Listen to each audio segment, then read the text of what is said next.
Insurrection Act? Depends on whether or not there's an insurrection. You think there is, sir? No, but you have violent people, and we're not going to let them get away with it. When they spit at people, they spit. That's their new thing. They spit, and worse, you know what they throw at them, right? And when that happens, I have a little statement. They say, they spit, we hit. Okay, now that's obvious. Look, he's been even worse in the past, talking about when the looting starts, the shooting starts. Donald Trump is a fascist. Donald Trump wants to see people he disagrees with being brutalized or murdered. That's what he wants. He's always wanted that. That's why he tried to kill the Central Park Five. Let's be very clear about that. And an unfortunate percentage of his base wants that too. So, oh my God, they spit? No, so we beat them. We bash their skulls in. We kill a few of them maybe. Maybe they're young people, maybe they're old people, doesn't matter. They spit on us, we kill them. Donald Trump's fans, of course, would never do that. I mean, when they busted into the Capitol and tried to overthrow the election, they certainly didn't spit on anyone or anything. I mean, they might have taken a number 2 on someone's desk, but that's not spit, to be clear. It's only libs that do something truly gross like that. And so there he seems to imply that at least he's not gonna jump to the insane point of calling it an insurrection, a small protest being an insurrection. And then he went to True Social and started calling it an insurrection. And like, that's the most predictable thing in the world, because Donald Trump sparked an actual insurrection, an attempt to nullify the results of an election. And it failed, and it looked really bad for them. So henceforth, anything the left does has to be an insurrection, because they have to both sides it, obviously. And so he's posted on True Social, a once great American city has been invaded and occupied by illegal aliens and criminals. Again, they were coming in to deport day laborers. Okay, people who haul stuff, people who build buildings. That's it. They were invading the fashion district, warehouses in the fashion district. They were invading restaurants. These are people who make clothes, who serve food, who clean dishes. Not an invading force. Now, I'm not denying that there's an invading force.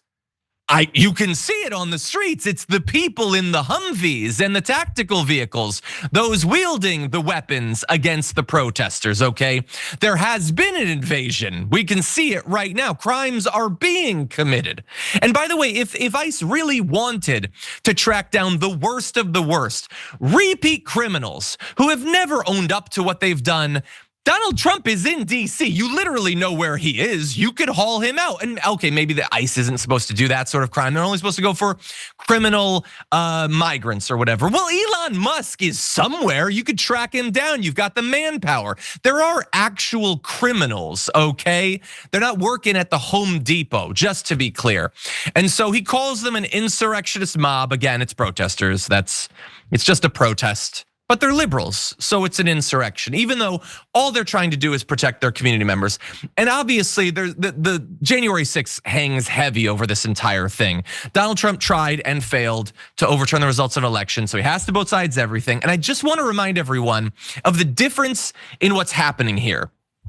They were so angry that they tried and failed to get Donald Trump reelected, that they said, we're done with democracy. We're just not doing that anymore. We're gonna barge in there. And if we have to kill our elected representatives, if we have to take America into that never before seen, even hypothesized dark place, we're gonna do that because we love Donald Trump. We're going to end democracy to protect a billionaire's political career. And in LA, what do you have? You have regular people being willing to potentially be brutalized by the cops. Some might die. Many are already being locked up to protect people, undocumented people, many of whom they don't even know. So there's gonna be a lot of both sides. I wanna be very clear about the difference between these two things. There is selfless self-sacrifice to protect people who are being trampled by the state, no due process, okay? That's our worst of the worst, okay? Their worst of the worst shreds democracy to protect Donald Trump's political career, okay? So they want to compare things. I feel very comfortable with our side of the aisle in terms of when we organize, just to be clear. There's more True Social posts.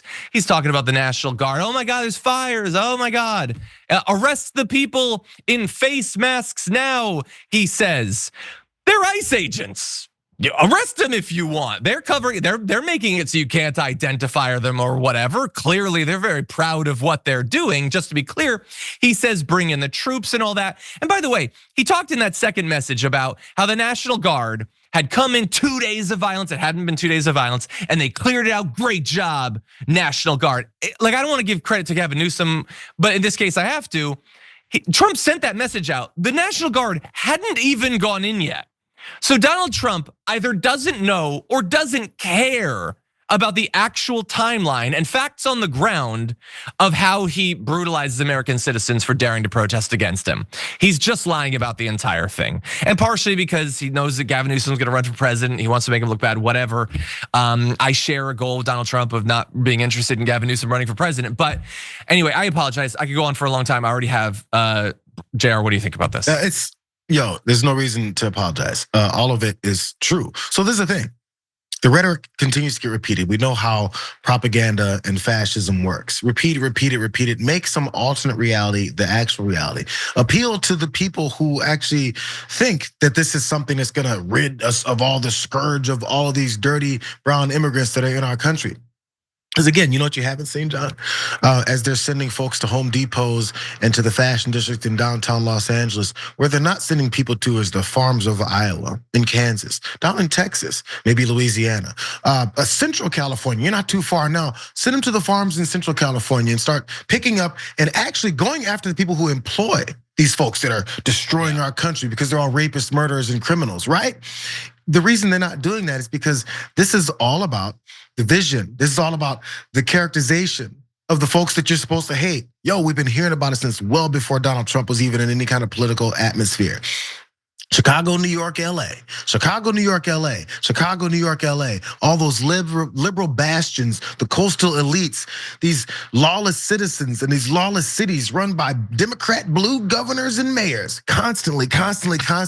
He's using this same infrastructure the Republican Party put together for decades and using it for his MAGA Republican Party's approach to going after certain cities and calling it an insurrection, calling it a war zone that they created in those cities. Do you really think the people in these cities have any kind of interest sitting there, going to their jobs in the fashion district, going to their jobs at restaurants, going to their jobs where they're doing anything that they want, professionals doing what they want in their cities and their lives? Do you think they went, I can't wait for Donald Trump to come in here with his armies and create this militarist state in our city?